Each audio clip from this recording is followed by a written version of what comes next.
Hello, hello, hello. Here we are again. Episode 3, getting ready to start off of the Amateur Expert Show, maybe we'll call it these days. Today I have Cameo that will be joining us soon. I'm just waiting for her to get in.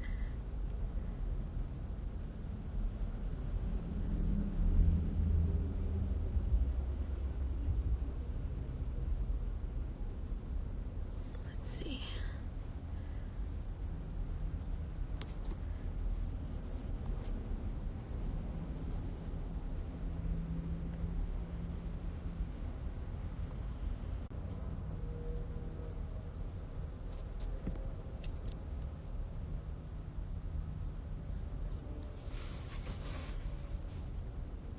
Hey Rel, thank you for joining.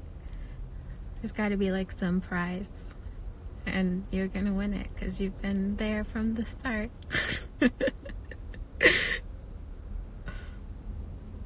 Woohoo! Our guest has joined for today. So now I just need to see how we do this. I should know better. Okay, here we go.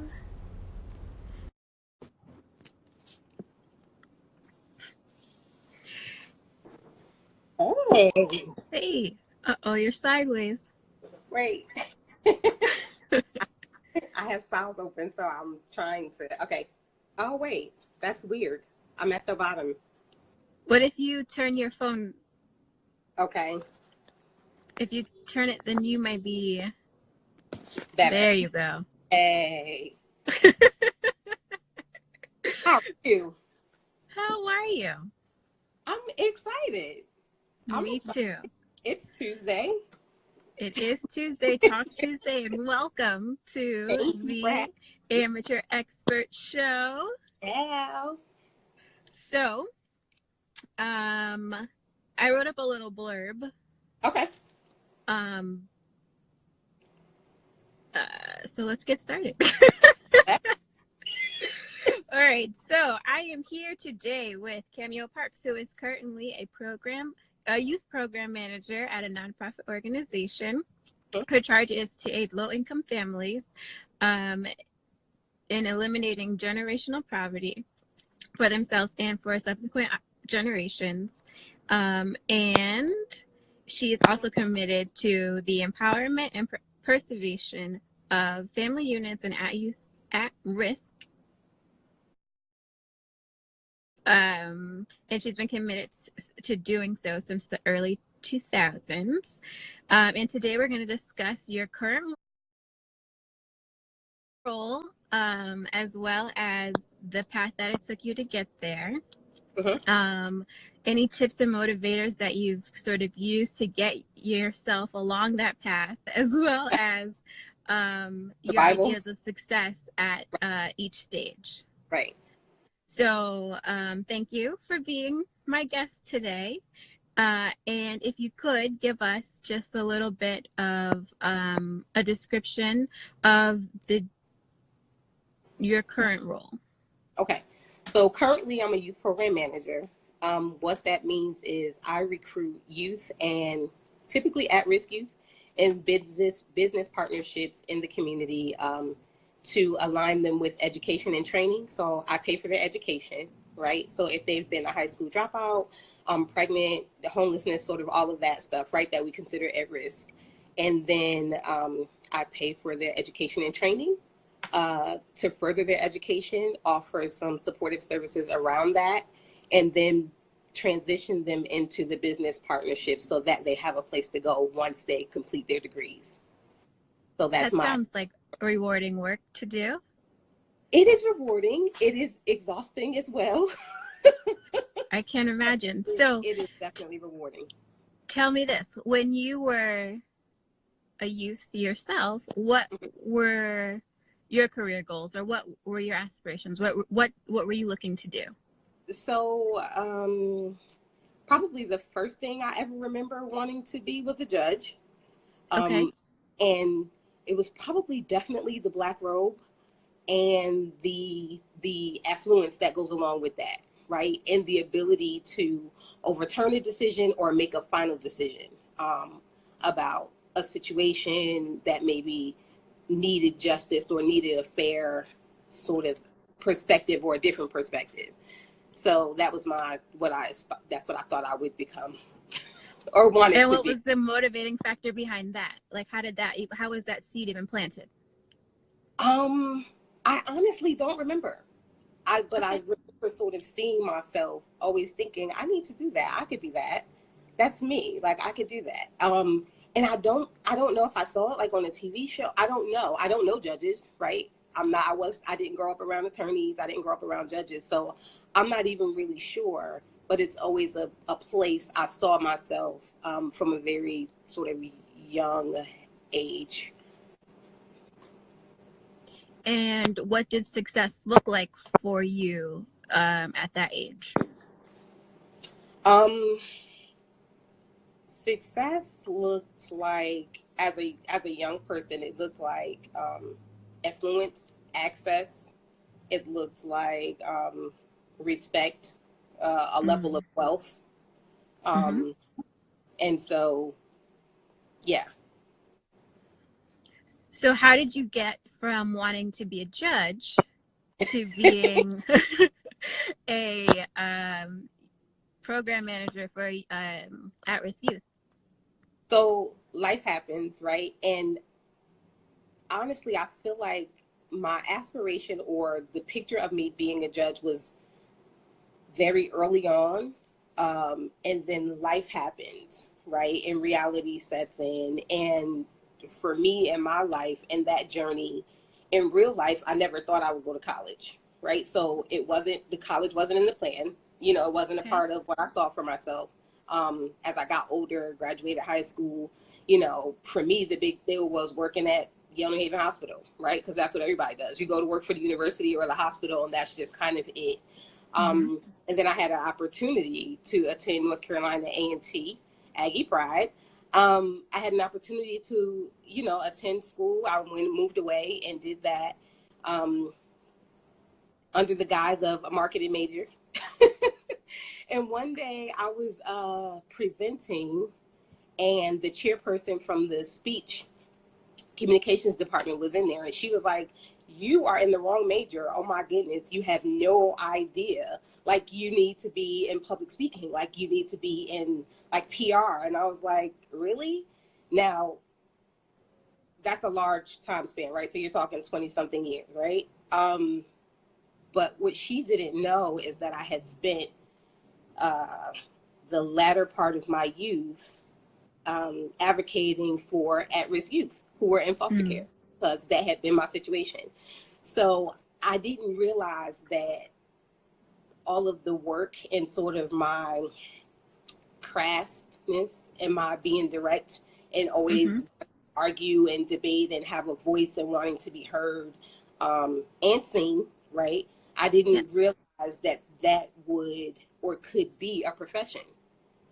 Okay. And here she was saying, wait a minute, this is who you really are. You've missed Mm-hmm. it. And so I graduated a year early, um, and went back home to Connecticut to sort of be an advocate, public speaker, sort of transitioned into still having the final say or having some say in decision making for Yep. people's lives.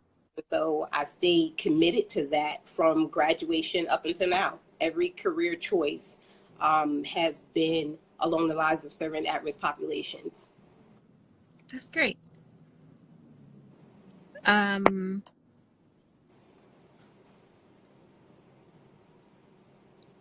so along your journey, did your idea of success change? um, I think at first it was survival, right? I didn't think about success anymore. I was sort of like, okay, how do I survive? What does Mm-hmm. this look like? And survival is probably what most of the at-risk populations means is. They're thinking about how to survive this moment, how to survive this crisis.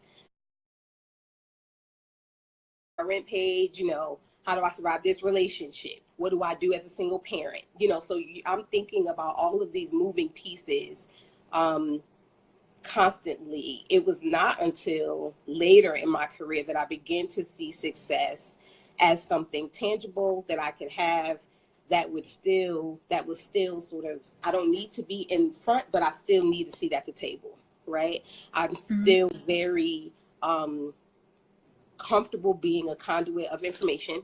It's important to me. So I aspire to and continue to have relationships that allow me to have input in decisions, or for decisions for the lives that we're making for people, because and that are not reflective of us in companies or organizations, you know, across the world. So for me, the success came now. I feel like I have poured out so much of myself that that success for me has been my legacy. It's being able to be a teacher. It's being able to share information. It's being able to empower women who look like me and who don't. Young ladies that I see, young women that I see, mothers that I see, wives that I see, people with chronic illness, at-risk communities across a wide spectrum. So if I'm in the mall and I see some kids I, you know, taught ISS to, and they're like, Miss K,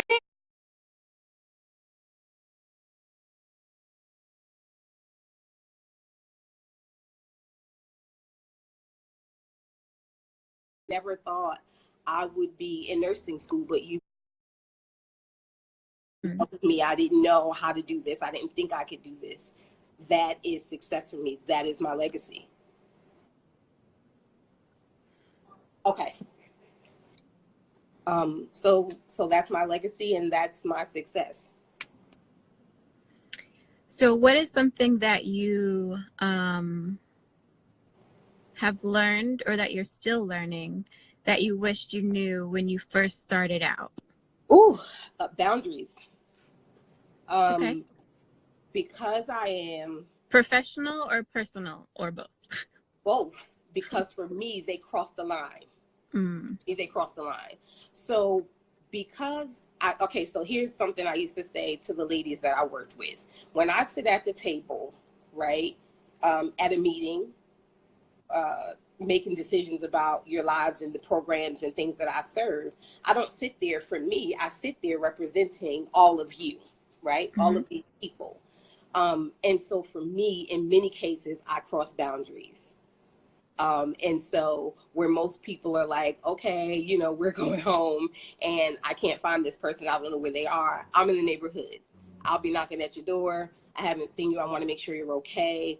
You know, I've served people who have been in domestic violence situations. So I don't have a problem going to knock on the door, and meeting people, just sort of being direct, and really being an advocate in spaces and places that most people are not willing to go.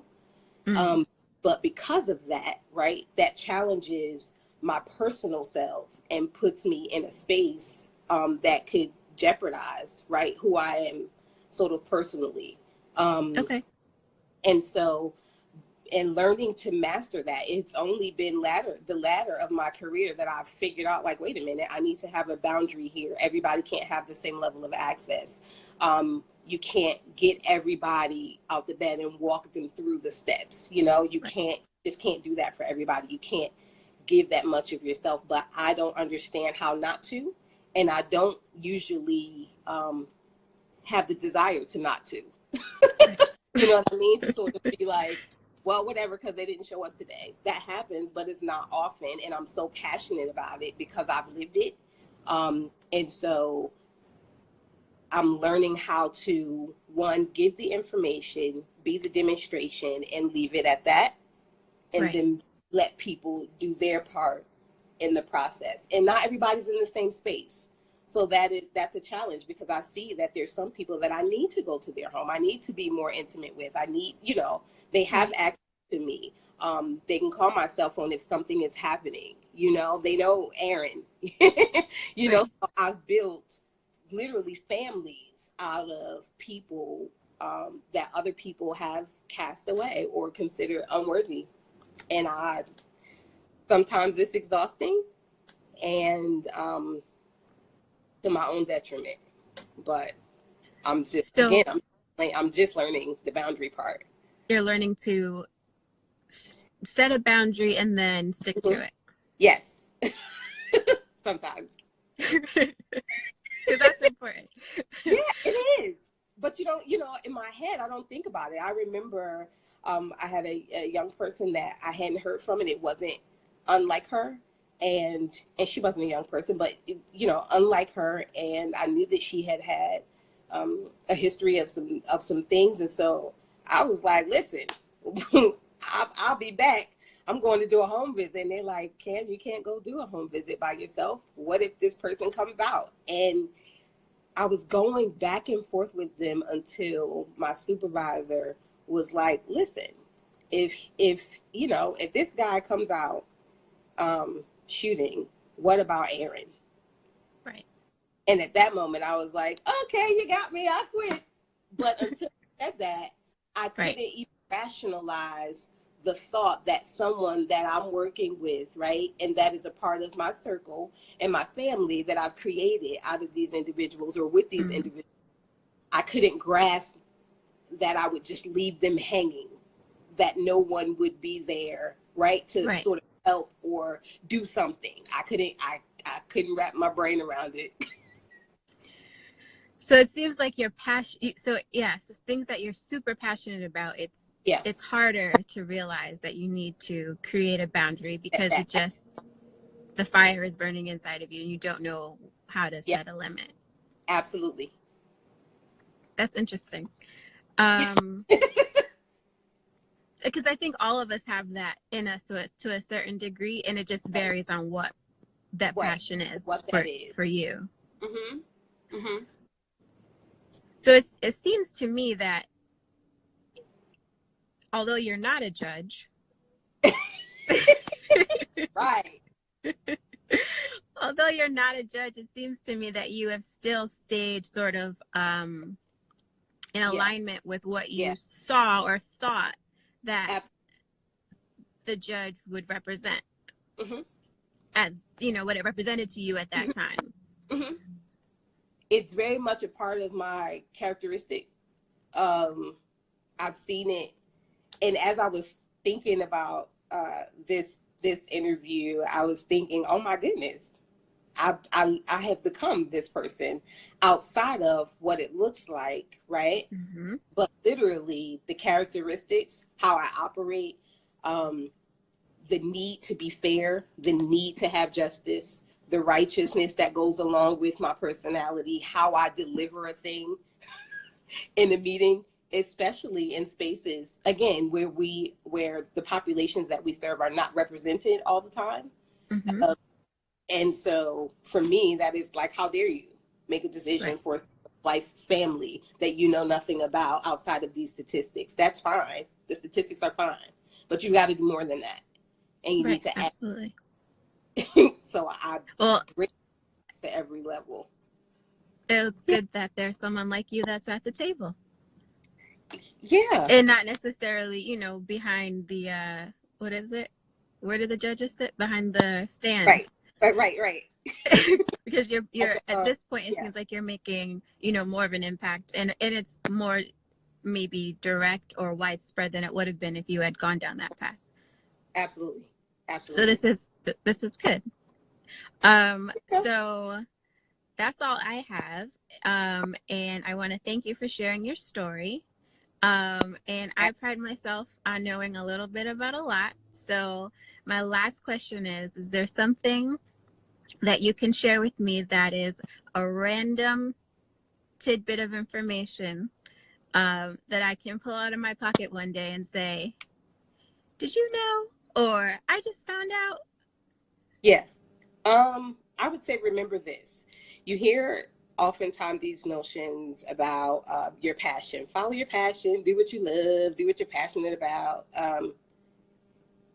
as if there will be no challenges built within that passion. And then you hear people make the comparison or say the analogy oftentimes, specifically in our community, if you're called to something, it won't exhaust you, right? Or it won't be a challenge, or you won't feel depleted, right? I would say consider pastors who have committed suicide, consider doctors who lose patients, consider the therapist who needs a therapist. Mm-hmm. There will always be a challenge, a struggle, a something in life that can be a deterrent, because that's a part of life, right? So Mm-hmm.